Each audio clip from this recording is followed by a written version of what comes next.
Assalamualaikum warahmatullahi wabarakatuh. Kami kelompok 9 akan mempresentasikan sumber arus dan tegangan AC dan DC.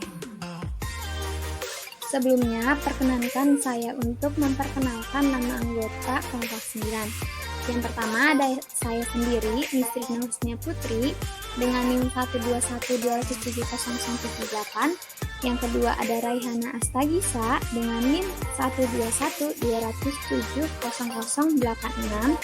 Yang ketiga ada Rindi Antika dengan NIM 121207091. Yang keempat ada Syifa Isnanda Salam dengan NIM 12120700108. Yang pertama, rangkaian dasar sumber arus dan tegangan AC dan DC yang akan dijelaskan oleh Raihana. Yang kedua, ada teknik penggunaan sumber arus dan tegangan AC dan DC yang akan dijelaskan oleh Rindi. Yang ketiga, ada cara merawat sumber arus atau tegangan AC dan DC yang akan dijelaskan oleh saya sendiri dan Syifa Isnanda Salam. Oke, yang pertama yaitu rangkaian dasar sumber arus dan tegangan AC dan DC, yaitu alternating current dan direct current. Rangkaian arus alternating current atau arus bolak-balik adalah arus listrik yang memiliki arah arus yang berubah-ubah atau bolak-balik. Jadi naik turunnya berbolak-balik gitu pada waktunya. Rangkaian alternating current ini ada rangkaian arus resistor, rangkaian arus induktor, dan rangkaian arus kapasitor. Selanjutnya yaitu ada rangkaian arus direct current. Pada rangkaian direct current ini hanya melibatkan arus dan tegangan searah saja. Tadi mah bolak-balik, sekarang searah, yaitu arus dan tegangan yang tidak berubah terhadap waktunya. Kalau yang tadi kan berubah terhadap waktunya, kalau ini tidak berubah terhadap waktunya. Jadi lempeng aja lurus gitu. Mungkin sekian. Teknik penggunaan AC dan DC. Dalam kehidupan sehari-hari, penggunaan arus listrik DC terlihat pada peralatan seperti komputer, laptop, televisi. Selain itu juga, arus DC juga berguna dalam bentuk aki atau elemen basa. Sumber tegangan dari arus AC antara lain dari PLN, genset, dinamo, dan turbin angin. Penggunaan arus AC ini berkaitan erat dengan listrik yang digunakan PLN karena pada dasarnya PLN memproduksi arus listrik AC yang menjadi sumber daya pada perangkat elektronik saat ini. Saya Mistri Husnia Putri. Di sini saya akan menjelaskan bagaimana cara merawat arus DC. Pertama-tama kan udah pasti tahu kan arus DC yaitu arus yang searah. Saya akan mengambil contoh cara merawat aki mobil.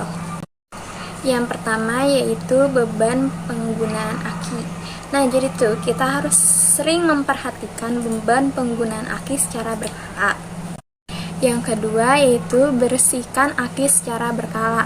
Nah, salah satu bagian aki yang harus dibersihkan yaitu terminal aki. Yang ketiga, panaskan mobil secara berkala. Nah, salah satu penyebab aki tekor ataupun shock yaitu ketika mobil tidak pernah dipanaskan. Minimal panaskan setiap hari selama 5-10 menit. Yang keempat yaitu pastikan ketersediaan listrik di dalam aki. Yang kelima yaitu lepas kabel aki saat tidak digunakan dalam jangka waktu yang panjang. Hal ini bertujuan untuk menghindari aliran listrik yang terus-menerus. Yang keenam adalah pilih aki kering dengan kualitas yang terbaik. Cara merawat arus atau tegangan AC yaitu gardu distribusi listrik PLN.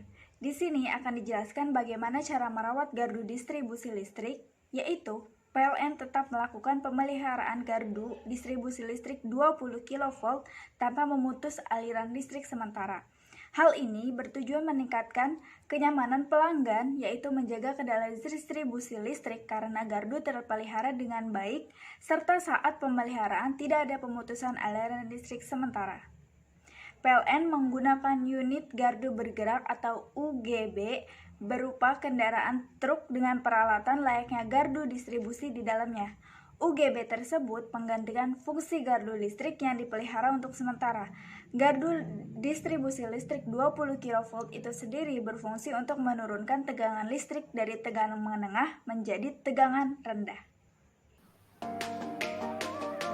Kesimpulannya adalah arus bolak-balik atau AC adalah arus listrik di mana besarnya dan arahnya arus berubah-ubah secara bolak-balik. Yang kedua ada arus searah atau DC adalah arus listrik yang arahnya selalu tetap terhadap waktu. Arus listrik ini bergerak dari kutub yang selalu sama, yaitu dari kutub positif ke kutub negatif. Sekian dari kelompok 9. Wassalamualaikum warahmatullahi wabarakatuh.